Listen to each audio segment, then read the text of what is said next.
এখন আসেন প্র্যাকটিক্যালি, মাঠে চাঁদাবাজি কমবে আমি নিশ্চিত, যদি আপনি পিয়ার পদ্ধতিতে আসেন। এটা আপনার মত।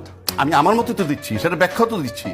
কারণ আপনি যখন চাঁদাবাজি করতে যাবে একটা দল, সেখানে পার্লামেন্টে যখন প্রতিনিধি অন্যান্য দলও থাকবে, তাদের একটা অবস্থান ওখানে থাকবে, সুতরাং তারা ফেস করতে পারবে।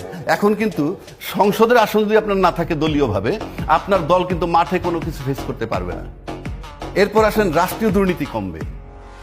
রাষ্ট্রের যে দুর্নীতি হয়, এককভাবে একচ্ছত্র আধিপত্য সব পাশ করাই নিয়ে যাবেন মেজরিটি থাকলে আপনার, সেটা আপনি পারবেন না। 3 নম্বর, প্রশাসনের নিরাপত্তা বাড়বে। প্রশাসনের যখন সুপার ক্ষমতা নিয়ে যে দলটা অ্যাবসলিউট মেজরিটি নেয়, প্রশাসনকে সে কাজে লাগায় যেভাবে খুশি এবং প্রোটেকশন সে দেয়। আর প্রশাসন সুস্থ থাকলেও, শান্তি থাকলেও থাকতে পারে না রাজনৈতিক প্রভাবে। কিন্তু যখন পিয়ার পদ্ধতিতে সব দল থাকবে প্রতিনিধি, তখন সেখানে ব্যালেন্স হবে। আসেন আয়নাগর, গুম, খুন, বিচার হত্যা হবে না। আমরা তো দেশ ঠিক করতে চাই, বিচার বিভাগ বলেন, প্রশাসনিক বিভাগ বলেন, সব জায়গায় সব দলের প্রতিনিধি যখন থাকবে, সব জায়গায় পাহারাদার থাকবে।